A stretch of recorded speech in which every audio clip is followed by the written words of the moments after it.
E eu vou falar de um trabalho que eu tenho muito carinho, assim, muito respeito, que envolve uma série de conceitos. Envolveu um projeto de pesquisa em cima dele, né? Então ele é meio e fim de um projeto de pesquisa que eu exerci enquanto coordenadora no Museu de Astronomia e Ciências Afins. O projeto começa em 2017, eu entrei no pro Contando Mitos, que é o nome do projeto, né, o nome da atividade, e no Bosque da Dona Aurora foi uma das peças um, frutos desse projeto, né? Mas, então, temos aí, é um trabalho que eu me orgulho muito e que eu vou ficar muito feliz de mostrar para vocês um pouquinho hoje, dentro dessa concepção teórica da afrocentricidade. Então, primeiro, né, por que falar sobre No Bosque da Dona Aurora dentro dessa perspectiva afrocêntrica na cultura científica, mas principalmente para planetaristas, né? Para a ABP hoje. E aí a gente tem que retomar, principalmente ao ponto que a gente olha para a ciência, e aí a astronomia tem um potencial enorme, de desmantelar uma série de critérios, categorias e processos de discriminação que são esgarçados, né? Que eles são continuados dentro da ciência e da sua cultura particular, né? Que é a cultura científica. E então, para a gente entender para que falar sobre esse direito à memória, a gente tem que começar a pensar no que direito à memória é esse dentro do que é ciência, né? A ciência, conforme a gente entende hoje, e aí dentro de uma descrição um, ideológica, mas também metodológica de descrever os fenômenos da natureza, a gente pode colocar assim, né? Ela vem de uma concepção moderna, né? Então, a modernidade ela vai inaugurar uma série de instâncias, uma série de modos de organização, uma série de processos cognitivos que vão permitir que a gente desenvolva a atividade científica da forma como a gente entende hoje. E eu, agora, nesse momento, que a gente não tem aí tempo para ficar destrinchando sobre isso, eu quero chamar a atenção para um grande processo, que na verdade é o processo gerador do estado cognitivo que possibilitou com que a gente desenvolva a ciência da forma como a gente desenvolve hoje. Primeiro, para a gente olhar a natureza como se fosse um observador à parte dela e descrevê-la por intermédio de algumas leis ou alguns princípios que a gente molde, né, a partir dessa observação, a gente tem que separar o ser humano da natureza, né? A gente tem que possibilitar um status moral da humanidade que ela seja desvinculada da natureza. Então, você tem um primeiro grande outro, né? Você tem o homem e a natureza, que são, portanto, entidades que, a partir da modernidade, elas vão se tornar quase dicotômicas, né? A gente pensa logo, assim, dentro de uma concepção filosófica da ciência, se a gente remonta à modernidade, a gente vai assim, imediatamente lembrar do cartesianismo, né, de Descartes. E aí eu penso, logo existo, né, que estipula uma racionalidade para afirmar a identidade humana, né, essa ontologia.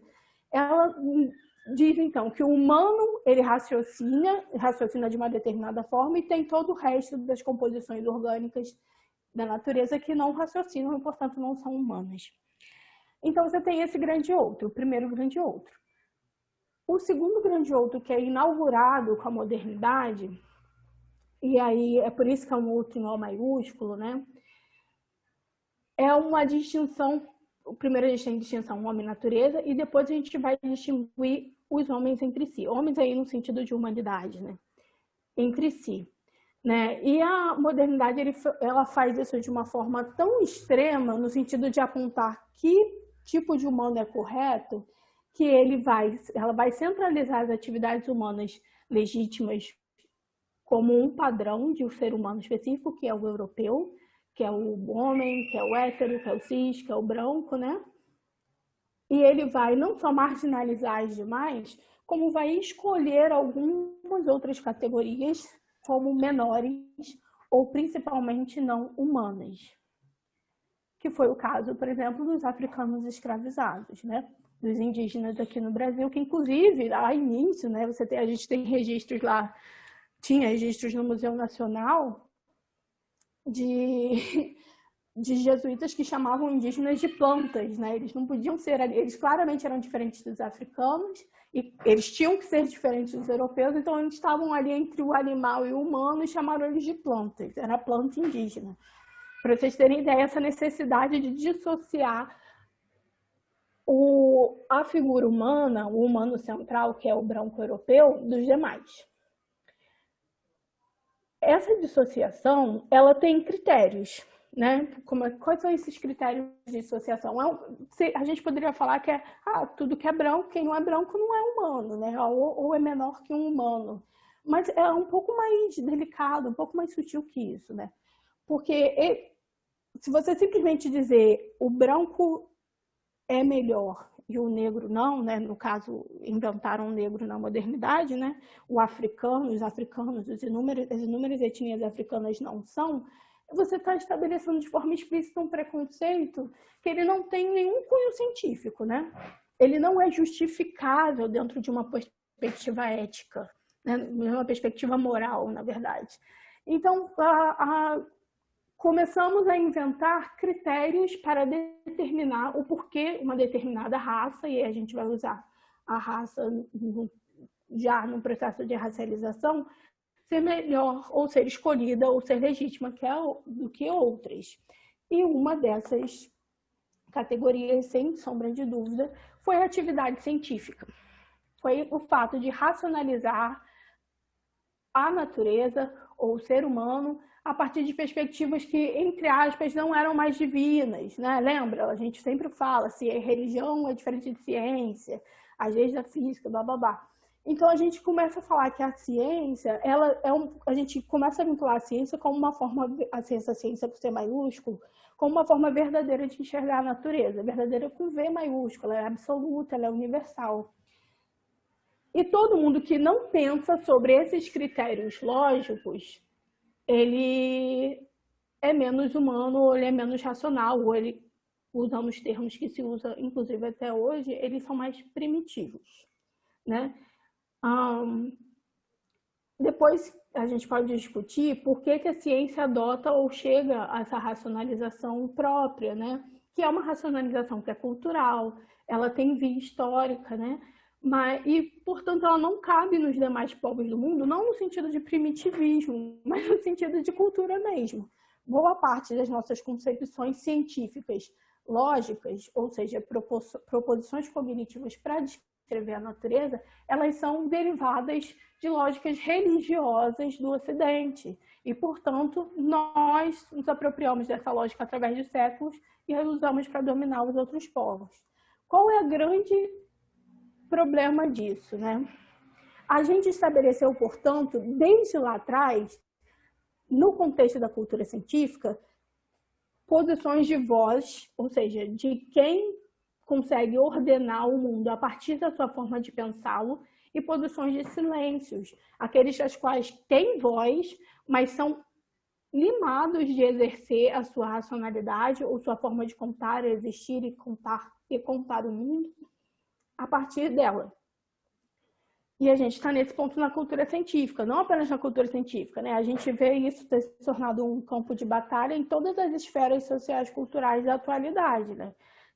Não é à toa que as questões étnico-raciais se tornaram um grande aporte aí dessa luta na educação, no direito, na cultura, etc., porque, na verdade, é uma tentativa de limar com esse sistema que estabelece estereótipos possíveis de quem pode falar, quem tem voz pelas narrativas e quem não tem, quem não pode ter, na verdade.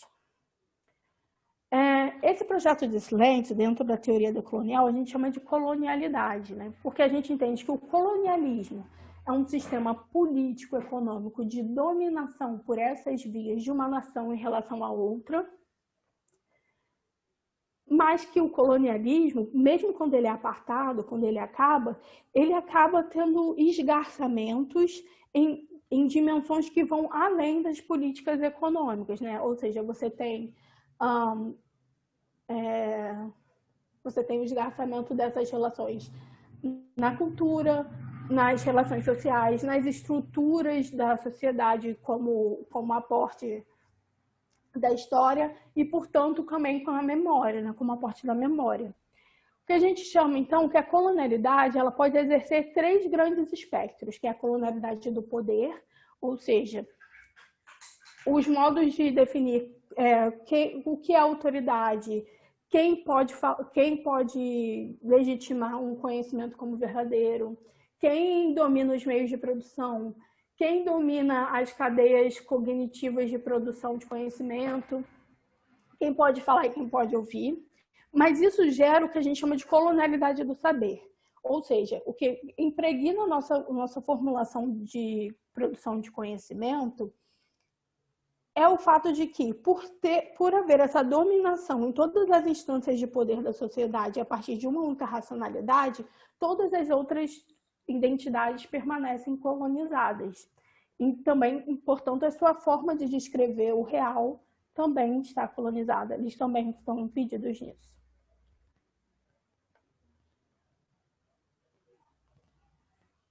Então, a colonialidade do saber, né, ela vai fazer a promoção de ausências, a desumanização e silenciamento de sujeitos e negação de saberes e cosmovisões como explicativos e orientadores legítimos de condutas.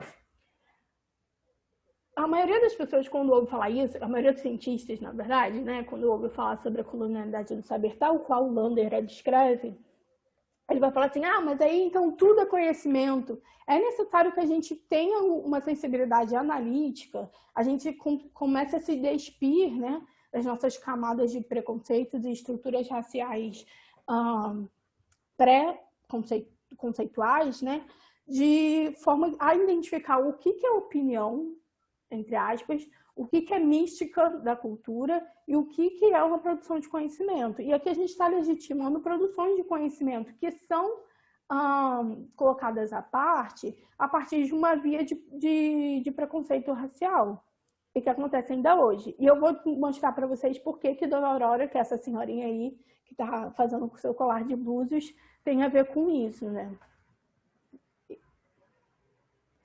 E aí tem um poema do Jacob Saint-Leroux, que ele inaugura um pensamento decolonial no sentido dele precisar, dentro da sua obra poética, né, quando ele se coloca nessa posição de finalmente querer ser sujeito. E ele pergunta, por que eu escrevo? Né? Porque eu tenho porque minha voz em todos os seus dialetos tem sido calada por muito tempo. E aí, se a gente transcreve, né? Se a gente muda esse escrevo, mas por que eu falo, por que eu produzo ciência, por que eu me comunico, os sentidos eles não se alteram. E eles não vão se alterar. Eu quero que a gente pense agora, vocês como planetaristas que são, né? Como produtores de conhecimento científico hegemônico, né? Ou seja, brancocêntrico que são. Parem e pensem quais são as formas ou quando vocês escutaram saberes que não são derivados dessa racionalidade, né? Quando que você escutou que o céu é dividido em 88 constelações e não questionou a si mesmo o céu de quem é dividido em 88 constelações? Porque mesmo que isso seja uma posição da IAU, olha aí a colonialidade do poder, né? Quem é que determina que as 88 constelações são as constelações oficiais, né? Por exemplo. Então, quando a gente começa a parar para pensar as pequenas coisas, né, da nossa prática científica, a gente já começa a perceber que existe, sim, uma categoria de processos que são legitimados como corretos, né, como conhecimento ou conteúdo correto, e os outros, os étnicos, né, os tradicionais. Os nossos conhecimentos nunca são tradicionais, né? Os conhecimentos astronômicos, eles não são étnicos, eles são porque a gente deriva eles como científicos, sem entender que essa ciência, ela também tem um aporte cultural, além do aporte histórico, né? A gente, em geral, coloca a ciência como uma produção de autonomia intermediária. Nós, acredito que todos aqui já entendemos, já absorvemos o fato de que a ciência é um produto da história, né? De que o conhecimento científico ele nasce num tempo e espaço específicos da história, mas ainda temos uma profunda dificuldade, enquanto cientistas, de entendermos que também é produto da cultura, que as lógicas de descrição do real são diferentes para cada cultura, né? Que existe, e lógico, eu falo do ponto de vista lógico mesmo, conservador, né? Que a gente nem precisa entrar nisso. Mas, assim, e quando o Jacob lança isso, é como se ele estivesse gritando, porque as pessoas o tempo todo questionavam: por que você está escrevendo desse jeito? Ou por que você faz essa literatura regional? E aí ele pergunta: que literatura não é regional? Né? Todas as literaturas são regionais. E a ciência também, né? A gente tem que pensar nisso. E quem é a Aurora? Vamos lá. A Aurora, que eu já vou adentrar na peça em si, que é o produto de todas essas reflexões, né? A Aurora é a necessidade de colocar o outro no centro do debate da ciência, da cultura científica, dentro de uma instituição científica, que era o Museu de Astronomia e Ciências Afins. Então, ela nasce da necessidade do arco que a Bell Hooks, que é uma escritora estadunidense, é um pseudônimo, mas é uma escritora estadunidense, vai falar do movimento de sujeito a objeto. Ela parte da necessidade de tirar o sujeito subalterno, né? Essas pessoas, essas outras racionalidades, essas outras histórias que compõem a pluralidade da sociedade e das sociedades, do lugar do outro, do lugar do tradicional, não sei o quê, e coloca e a reverte para o centro, no momento, então, que o público se sente o outro. Porque ela vai contar sobre as suas experiências enquanto sujeito, as narrativas míticas, que ao mesmo tempo não são míticas, são de vida, dentro da perspectiva africanizada dela, e quem adentra na lógica de tentar compor uma outra perspectiva de vida é o público. Então, tornar-se sujeito, né, que é uma coisa que a gente faz na peça, que eu fiz na peça, mas é que a gente tem que começar a fazer esse movimento de reflexão para todas as nossas composições e práticas científicas, inclusive no caso, né, de muitos de vocês que são pessoas dentro do grupo da hegemonia social, econômica e cultural, pensar em que ponto da nossa prática a gente está objetificando ou desumanizando ou estabelecendo esse sentido de outricidade para culturas que são diferentes das nossas, para os conhecimentos que são diferentes dos nossos, né? Entender que os sujeitos, eles são aqueles que eles vão ter os direitos, eles são aqueles, né, que eles vão ter os direitos de definir as suas próprias realidades, de estabelecer suas próprias identidades e de nomear as suas histórias, a segunda Bell Hooks. Né? Eles vão, portanto, nomear, ou seja, identificar na linguagem, né? E aí essa linguagem pode ser a mídia que for, as suas proposições do real, né? As histórias para contar o mundo. Mas, assim, como objetos, nós, né, os sujeitos subalternos, a gente tem a nossa realidade, ela é definida sempre pelos outros, né? As nossas identidades, elas são criadas por vocês, né, pela hegemonia. As histórias são designadas somente das maneiras que definem vocês em relação, definem a gente em relação ao que vocês pensam e etc. Por que isso é um problema, né? Por quê? Primeiro, a questão de justiça. Segundo, a gente vive num país em que a grande maioria das pessoas são os outros. E aí, se a gente está numa Associação Brasileira de Planetários, né, a gente tem que começar a pensar que brasileiros são esses que se veem representados ou identificados ou instituídos como sujeitos dentro dos nossos planetários, né? Pensando também que a astronomia por muitas vezes, e não apenas na nossa cultura, mas por muitas vezes o primeiro ponto de fascínio em relação ao universo. E esse primeiro ponto de fascínio em relação ao universo é sempre apresentado sobre a ótica brancocêntrica, ajudando a compor no imaginário coletivo da população que essa é a única lógica possível. E isso é muito grave, né? Isso é muito triste. Na educação formal, a gente tem duas leis, a 10.639, que foi promulgada em 2003, e a 10.645, que foi promulgada em 2008, que instituem a obrigatoriedade do ensino de história e cultura africana e afrodiaspórica em todas as disciplinas de conhecimento. Todas as disciplinas de conhecimento, inclusive as ciências. Mas a gente já tem vários trabalhos que nos mostram que os professores de ciências e as pessoas vinculadas à educação científica no geral não fazem ideia de como estabelecer história e cultura africana nos seus currículos, nos seus conteúdos e nem nas suas práticas. E olha o problema disso, né? A gente começa a adentrar, então, na formação do cientista e na formação do professor cientista nisso. Porque não adianta a gente ter um instrumento coercivo, né, da força coerciva do Estado, que é o caso da lei, se a gente não tem um preparo desses profissionais, aí, seja dentro da sala de aula, seja nos planetários, seja nos museus, seja em qualquer lugar de educação científica, para estabelecer isso, né, para dar aporte para que eles façam isso. E esse preparo só vai acontecer quando nós, que já somos profissionais da academia, que já estamos instituídos no meio, finalmente pararmos para pensar a real necessidade de mudarmos as nossas premissas de formação mesmo, né? Tanto de entender o que é ciência de fato, nossa formação científica ela é muito rasa, ela é muito pobre nas questões epistemológicas da ciência. Em geral, o cientista sai acobertado dos arcabouços metodológicos para fazer uma única ciência, e não apenas isso, né?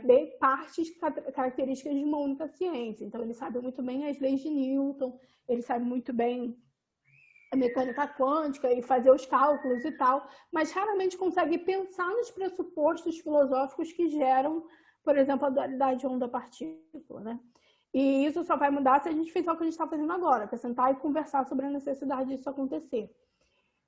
Quando eu evoco o direito à memória, né, nesse sentido afrocentrado, é porque a memória ela perpassa pelo direito à linguagem, à história, à cultura e ao conhecimento que a vivência desses sujeitos, enquanto sujeitos afrocentrados, exigem. Que, em geral, eles perpassam sua vida toda, sua formação intelectual inteira como sujeitos subalternos. Eles não se veem representados, eles não se identificam com o conteúdo, eles só assimilam e alguns poucos conseguem se sobressair nessa assimilação dentro da lógica científica hegemônica. Então, no Bosque da Dona Aurora é uma composição de duas peças, que é no Bosque da Dona Aurora o Caminho do Som na Namíbia e no Bosque da Dona Aurora o Tempo dos Leões, que parte das concepções de marcação de tempo de etnias do grupo do sul da Namíbia. Por que foram escolhidos etnias do sul da Namíbia, em específico os bosquímanos do Alto Karoo? Primeiro, eles são etnias de pessoas pretas não retintas, desde sempre. Então, você quebra os estereótipos de que o negro africano ele é de um único jeito, ele tem um único corpo, né? Ele tem uma única vivência, ele tem uma única forma de existir no mundo, você já quebra esses estereótipos. Eles têm olhinhos puxados, eles têm olhos pequenos, existem um processo migratório característico para explicar isso, e eles foram extintos. E por muito tempo a história das suas narrativas míticas, a forma como eles veem o mundo, a forma como seus modos de organização foram colocados a favor da branquitude, ou seja, eles foram expostos através de relatos brancocêntricos. Então, eles nunca tiveram os seus próprios relatos, entendeu? Voltados para o centro, a partir da sua astronomia e o que a astronomia deles significava para eles, qual era a sua relação com o tempo, né? Qual é a sua relação com o céu e com o tempo, no centro. Eles nunca tiveram essa chance. E aí eu quis dar essa chance da melhor maneira que eu pude para eles, dentro do museu. Então, apresento Dona Aurora. Dona Aurora. Agora eu vou passar uma série de fotos e falando. Dona Aurora é uma senhora no final da vida, ela já está morrendo. Ela começa a peça buscando na plateia mesmo um motivo para aquele momento ali final, né, que vai se caracterizar numa despedida, porque ela se depara com o tempo. E aí começa. O tempo, para os bosquímanos, ele é corporificado. E aí também é muito próximo do tempo dos tupis, na verdade, se a gente pensa nisso, em que o tempo, a gente, na nossa memória portuguesa, né, latina, o tempo é um verbo, né? Então, você, quer dizer, não o tempo, né? O fato de você perceber o tempo na linguagem, a gente percebe inclusive pelo verbo, né? Eu estou, eu estarei, eu estive. Só que tanto para os bosquímanos quanto para os nossos tupis, vamos fazer uma comparação um pouco esdrúxula, o tempo ele é corporificado. Cada objeto ele tem um nome diferente no tempo. Uma árvore, uma semente, um caule, uma árvore jovem, uma árvore velha, eles têm palavras diferentes para se denominar. O tempo é corporificado. E Dona Aurora está nesse processo de corporificar o seu último tempo de vida, né? E ela vai, os bosquímanos, eles separavam o tempo em duas categorias. O tempo do mundo, que é dado pelo caminhar do Deus Sol, né? Que ele vai ficar velho, preguiçoso, né? Que tem relação com as posições de equinócio e solstício, então esse Sol vai renascendo e morrendo durante o ano, e o tempo da humanidade. E o tempo da humanidade, ele é corporificado, ele muda, se transmuta no tempo necessário para uma pessoa sair do estado de lagarto para o estado de leão. E nesse meio tempo ele vira um ser humano. Aí a gente já começa a ficar assustado, né? Que coisa louca. Mas assim, pra gente é muito louco, porque a nossa concepção de tempo é completamente diferente, né? Nós nos apartamos muito dessa relação homem-natureza, né? Mas para eles não. E ela começa a procurar esse tempo, esse caminho do tempo, porque ela sente que a pele exposta dela, que já está quase toda coberta pela juba, né? Ela procura na plateia, meio que procura na plateia os últimos pelos dessa juba, porque ela sente que ela vai se tornar um leão. E que leões são esses, né? Se você olha para o céu à noite, tem uma série de leões, infinitos leões, com as jubas brilhando. A gente só vê a juba, porque eles são tão distantes que a gente só consegue ver as jubas brilhando na eternidade. E aí, a partir dessa relação do corpo com o céu, a gente entende, por exemplo, que as mitologias daquela região, mais ou menos integradas ali, né? Toda a África subsaariana, de grandes felinos se transformando em estrelas, a gente começa a descrever, então, as narrativas míticas partindo das concepções de tempo e sua relação com o céu. E Dona Aurora está nesse processo, né? Todos os elementos cênicos, eles foram figurino, caracterização, eles foram plenamente estudados para obedecer a algumas categorias que eu consegui reunir da cultura. Então, tem os instrumentos de... Peraí, deixa eu botar. Tem os instrumentos de fazer chuva, né? De chamar chuva. Tem as bonecas, não sei se vocês conseguem... Ah, eu tenho um negócio aqui. Tem as bonecas, né? Que são características, bonecas de pano, que meio que representam e tal. A gente tem um movimento sempre presente, então tem um bosque, um rio. Os bosquímanos, porque a gente parte do bosque, né? Os bosquímanos foi um nome embranquecido, né? Porque eles habitavam um bosque ali no Alto Carô e chamavam dos homens do bosque, eram os bosquímanos. Por isso, no bosque da Dona Aurora e o Tempo dos Leões, porque eles, né, é o tempo do leão que a gente estava tratando na peça. Eu não fui sozinha, essa era a equipe que eu coordenava no Contando Mitos à época. A Karina Dávila assinava a luz, e assistente de direção, a Edilene, assistente de produção, o Tiago assinou o audiovisual, o Bruno, assistente de produção também. Muito bem, a gente então tratou dos mitos dos bosquímanos San. A gente obedeceu aos Ligus do Sabá. Todas as perspectivas afrocêntricas, elas obedecem 7 princípios, né? Então, ancestralidade, comunidade, a religiosidade, a estética, né, como fundamento social. E a gente tem alguns desses elementos se desdobram em outros. Aqui a gente tem uma bengala que ela é da Namíbia, ela veio da Namíbia, essa bengala, que era a bengala que a Dona Aurora usava. A gente vai abordar, então, as percepções de tempo dos grupos étnicos do sul da Namíbia e entrelaçando referências míticas, astronômicas e conceituais da linguagem. Porque a gente usa a questão que a linguagem para eles é uma presentificação, né? Então, se você chama chuva, a chuva vem. Se você chama coisas boas, as coisas boas vêm. Se você chama o tempo vem. Então, é uma outra... Por isso que o tempo é corporificado, né? Porque, na verdade, ele está presente no orgânico. Então, é uma outra forma de entender a relação céu-terra, no sentido de que não é olhando para o céu que a gente vê o tempo, né? Que é o que a gente faz aqui no Ocidente, mas é a forma como a gente se relaciona com o céu que descreve qual é o tempo que a gente tem. Então, aqui é um desses elementos, né?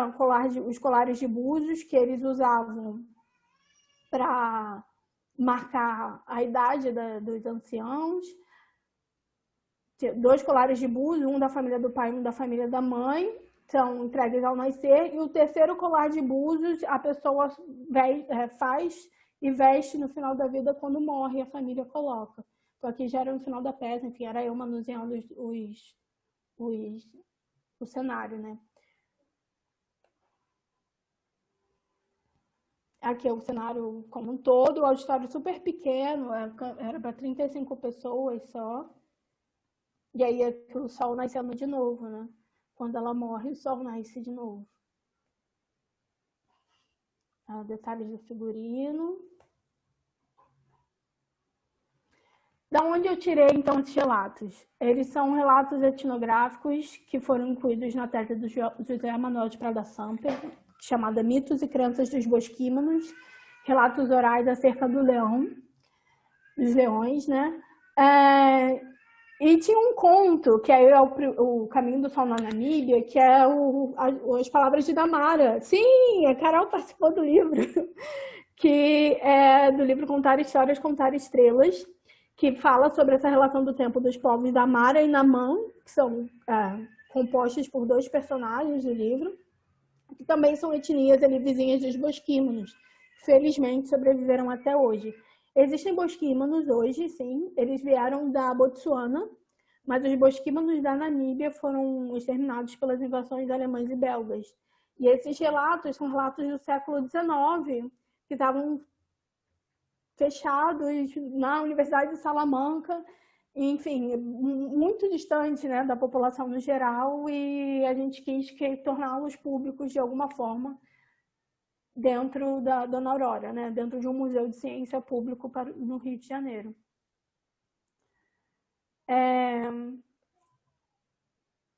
Aqui o livro, a gente com o livro, eu sempre apresentava o livro também no final de cada sessão, que eu estou manuseando os instrumentos. Eu e a Carol e a Isis. Aqui na barriga da Carol. Que foi, acho que a última ou a penúltima vez que a gente ensaiou. Essas fotos são de um ensaio, não são nem da apresentação, de um ensaio no MAST.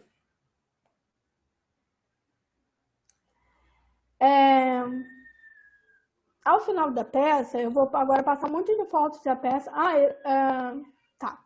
Ao final da peça, a gente tinha sempre um diálogo muito rico com o público. E assim, foram públicos diversos, sabe? O que é muito interessante é que o museu, todos os museus, né? A gente tem o Observatório de Museus e Centros de Ciência, que é não sei se vocês conhecem, é uma pesquisa longitudinal sobre públicos de museus, que há 20 anos nos diz que o público de museus e centros de ciência são o mesmo. São pessoas brancas, de classe média alta, com nível superior, e são essas pessoas que vão no museu.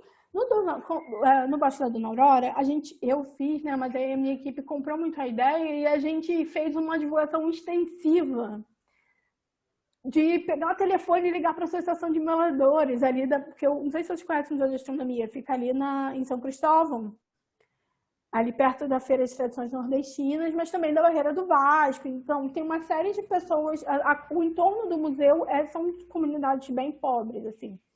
E a gente fez um trabalho extensivo de divulgação, blá, blá, blá, blá, foi a primeira vez que o público foi 35 pessoas, porque era a lotação do auditório. E foi a primeira vez que tinha fila para entrar de pessoas negras no auditório. E ninguém, todo mundo, gente, o que está acontecendo? Os seguranças vieram falar comigo. O que está acontecendo? O que está acontecendo? Tinha filas. Eu acho que das 35 pessoas, 30 pessoas que entraram eram negras. Eram e famílias do entorno, que não vinham ao museu. Na sessão seguinte, né, Dona Aurora ficou em cartaz por um tempo. Na sessão seguinte, gente, eu sou Dona Aurora, vocês perceberam, né? Sou eu que faço a Dona Aurora. E então, assim, existe um limite do que a gente pode ver, organizar antes do espetáculo, né? Eu ia para a Coxia e aí a Edilene e o Bruno, na verdade, organizavam quem entrava no auditório.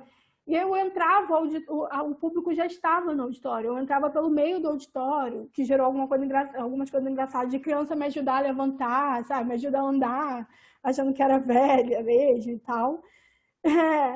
Eu entrei, tinham 66 pessoas num auditório que comportava 35. Tinham 66 pessoas, eu fiquei desesperada. E assim, 80, acho que a gente fez essa pesquisa, 80 e poucos por cento do público era negro. E era uma coisa que nunca tinha acontecido no museu. Nunca, nunca, nunca. E porque a gente gerou um processo de identificação. A gente ganhou vários elogios e foi um trabalho que teve... Ai, parece péssimo, né? Eu tô aqui falando, a gente ganhou vários elogios, como se eu estivesse super me achando. Mas foi um trabalho que teve capilaridade, assim, tanto que nós fomos chamados para apresentar na Festa Literária Internacional de Paraty, na FLIP, em 2018, aqui. E o cenário vai mudando, você percebe, né? Que o cenário e a composição vai mudando porque o ambiente mudava, né? Então a gente foi para a FLIP, a convite do SESC, aqui é a equipe na FLIP. Seu Sol. O Sol, ele faz o meu neto. Tem a questão da família, né? No Digo do Sabá. E ele fazia o meu neto em algumas versões, porque a gente tem que pedir autorização para... Acho que todo mundo sabe, né? Autorização para o juiz, para o menor de idade estar numa peça, mesmo no museu público. E aí, às vezes, não rolou, né? Não deu tempo, não saía tempo. Então, a gente tinha duas versões, com o Sol e sem o Sol. Sim, o nome dele é Sol. Não é incrível? Era Aurora e Sol em cena. Maravilhoso. A gente foi para a Flip. Nós fomos chamados por uma professora que viu, ela foi um público do museu e ela quis muito que a gente fosse falar com os alunos dele na escola, que era ali perto, a Escola Municipal Benedito Ottoni. Aí a gente foi lá, cenário super improvisado, com as bonecas e tal, que era mais só o corpo, né, não o visual. Aqui os alunos têm autorização, tá, gente, para mostrar isso, não se preocupe. E aí, no final, era isso que eu queria mostrar. As discussões que vinham no final eram riquíssimas, que eu tenho certeza que também seriam se a gente estivesse abordando no planetário. Como a gente teve algumas... Eu e a Karina, né, fizemos algumas sessões de planetário de outras culturas, né? E as discussões eram riquíssimas. Eles queriam tocar nos objetos, eles queriam perguntar o que significava, de onde vinha, para que era usado. Antes da peça na escola em específico, a gente conversou, eles conversaram, né? Eu cheguei no final porque eles achavam que eu era velha, que eu era uma senhora. E aí eles me deram eles me deram água, vieram pegar água para mim e me deixaram numa salinha que tinha uma cadeira um pouco mais estofada, assim, muito engraçado. Aí eles ficaram conversando com a equipe, né? Que ficou perguntando como é que vocês acham que é a Namíbia, o que vocês conhecem na África e tal. E todas as respostas foram bastante estereotipadas, né? Aí a gente trouxe várias imagens, assim, botou a imagem da Namíbia, então, tipo, eles, mas parece do Rio de Janeiro. A gente né, gente? Porque é isso, né? A gente mostrou como é que vocês acham que são esse povo. E aí também as imagens eram extremamente estereotipadas, e aí a gente foi e botou a imagem do Bosquima. E é isso já no final, né? Depois de tudo que eles descobriram que eu não era uma senhora, eu me descaracterizei. E aí eles, mas você é Bosquima? Eles parecem com você. Eu, né? Não.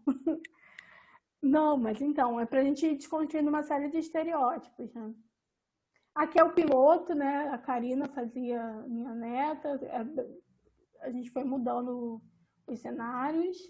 Também, ó, vocês veem, o piloto foi era semana de astronomia, então as escolas se inscreviam para a semana de astronomia e só se inscreveram em escolas particulares, por exemplo. Aí vocês verem o perfil, né, dos alunos é muito diferente do perfil dos alunos que vieram nos espetáculos de público espontâneo, né? Aí que era uma turma, cada turma se inscrevia por vez, porque a auditória era bem grande e ficava espaçado. Dona Aurora. A gente também foi convidado para se apresentar no Encontro Nacional de Artes Populares e no Museu Ciência e Vida. Né? Essas são fotos do público. Aí o sol, né?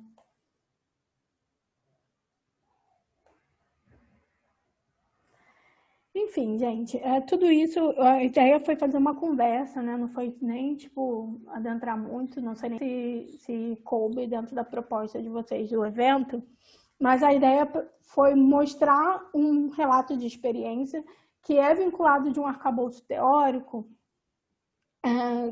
que foi pensado com o intuito de desconstruir uma série de fatores, assim, né?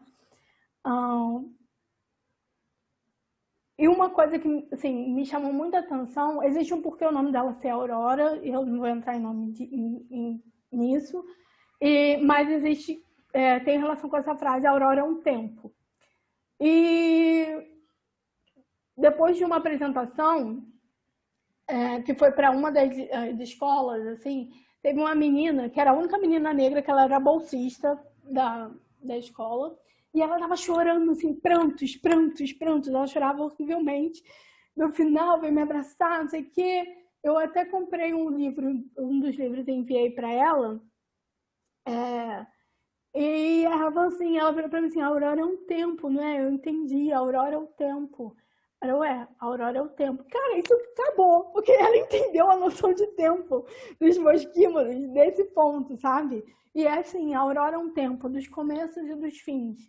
E o meu objetivo aqui não era super dar uma palestra e tal, era mais uma conversa para tentar sensibilizar vocês a se perceberem nesse lugar de centro, tentar desconstruir esse lugar de centro, porque existe muita gente que é colocado de fora porque não se vê como sujeito, se vê sempre como objeto. Então, quando a gente entrar num planetário e fazer uma sessão de planetário sobre conhecimento, não sei, dos Dessanos, sobre o conhecimento dos Chavantes, e o que for, porque em geral a gente trata mais sobre astronomia indígena, né, no planetário, do que astronomia africana, para e tenta reconhecer nos nossos discursos se a gente não está olhando para aquele conhecimento de forma racializada, né? Ou seja, do ponto de vista do europeu. Pensa o que essa linguagem, o que esse ponto de vista está fazendo em relação a um público que é plural e que tem muitas pessoas que não se identificam com ele. Fica um lapso, que é como um conhecimento que você tem que decorar, mas que você jamais consegue aprender, né? Porque, na verdade, você não se identifica com ele. É o que a educação formal estava tentando fazer, mas, mais uma vez, a gente tem um problema de formação, né? Eu tenho até, não sei se eu tenho tempo. Já passei muito do tempo, né? Que horas são? Alguém me sinaliza aí que tá mudo. Faz um joinha ou não. Já passou já, irmã. Ah, então deixa. Eu ia botar um relato do público, mas não vou fazer isso não. Por último, lembrem-se sempre do discurso. A gente está aqui entendendo que o discurso é muito mais do que simplesmente palavras, né? Palavras desconexas. Discurso é a mídia que você põe no planetário, são os processos de representação que você usa para um determinado conhecimento. Então, as palavras, como palavras aí no sentido de linguagem, né, discurso, são existência. E a gente está moldando existências no planetário também, entendeu? A partir do momento que a gente dá visibilidade, dá posicionamento para certos tipos de discursos que, em geral, eles são discursos que são preconceituosos. Mesmo que a gente não queira, entendeu? Mas a gente faz isso. E o meu intuito aqui é tentar sensibilizar vocês um pouco para desconstruir, né? Que a gente tentou fazer ainda na Aurora. Eu acho que a gente conseguiu. Eu tenho certeza que vocês conseguem por aí também. Foi mal ter passado do tempo. Obrigada, viu? as referências citadas, né? E assim, temos um provérbio africano, né? Que na verdade é de origem banto, provavelmente, que diz que enquanto os leões não contarem a própria história, a caçada sempre glorificará o caçador. Eu acho que está mais que na hora de a gente começar a contar as histórias dos leões também, né? Obrigada.